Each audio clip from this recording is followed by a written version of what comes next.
right, let's talk Roth conversions. This is a hypothetical couple named James and Linda Brown, early 50s, and they have just decided they are going to retire.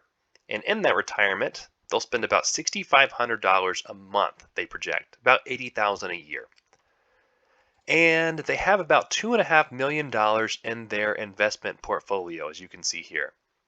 Now, as this is a conversation about Roth conversions, what is the tax treatment of that portfolio?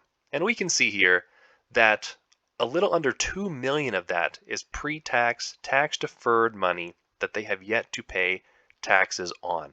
A pretty significant portion. All right. I don't expect us to understand this graph, but I do want to use it to illustrate a quick point. And that point is, what does it mean to fill up a tax bracket? And so this is a graph of their ordinary income, their adjusted taxable income. And so this blue portion here we can see is the income that they will expect, the taxable income they can expect over the course of their life. And we see these lines throughout. And this light blue line represents the 10% tax bracket. And so what if they were to fill up that tax bracket? We would see that their new adjusted taxable income would fill up that green line there. And all that means is, these are the federal tax rates for 2024. Your income is taxed at 10%, up to $23,000. And so to fill up a bracket would mean to always incur income at least to the level that you would be taxed at that bracket. And so if you were to fill up the 12% bracket, then after all your deductions, you would ensure that your taxable income would be about $94,000 to fully take advantage of the 12% tax bracket. And that is just what this chart is displaying, is if you would like to fill up, let's say, the 12% bracket, that we're filling up our taxable income to that next level. Now, this is a quick comparison against 4 different scenarios. One would be making no conversions at all. One would be always filling up the 10% tax bracket with Roth conversions. One would be filling up the 12% bracket, and another filling up the 22% federal tax bracket. And these different lines represent each of those, your portfolio balance in each of those scenarios. And so if we walk through this chronologically, right here we see as kind of stagnant, or the 22% fill-up bracket, they're really incurring taxes early on, and so we can see their balance decline. And then at this point here, we see Social Security kick in.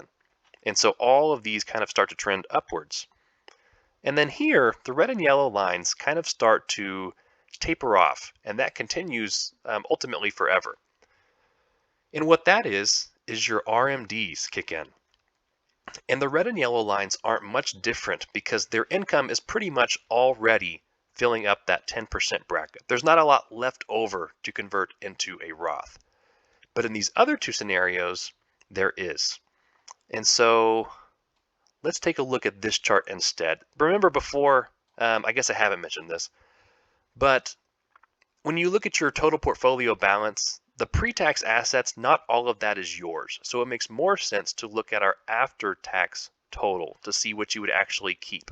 And this assumes about a 15% effective marginal tax rate.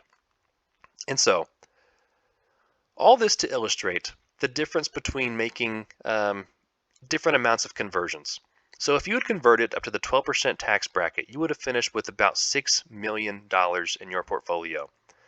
Now, if the only thing you changed about that was you instead converted to the 22% bracket, you would have paid about $800,000 more in your lifetime in taxes or just foregoing the growth that you could have had.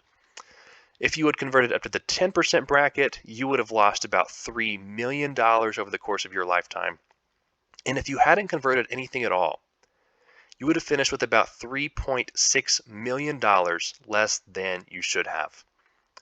All this to illustrate, a Roth conversion strategy is going to be specific to each individual. It's not going to look the same for all of us. It's not always appropriate in all situations. But in instances where you do have a tremendous pre-tax balance and you have lower income in the years between your working years and when your RMDs would kick in, then it can be a huge benefit to pay taxes in years when your income is lower. And in their case, this hypothetical couple, James and Linda, we saw that the 12% bracket was the winner for them.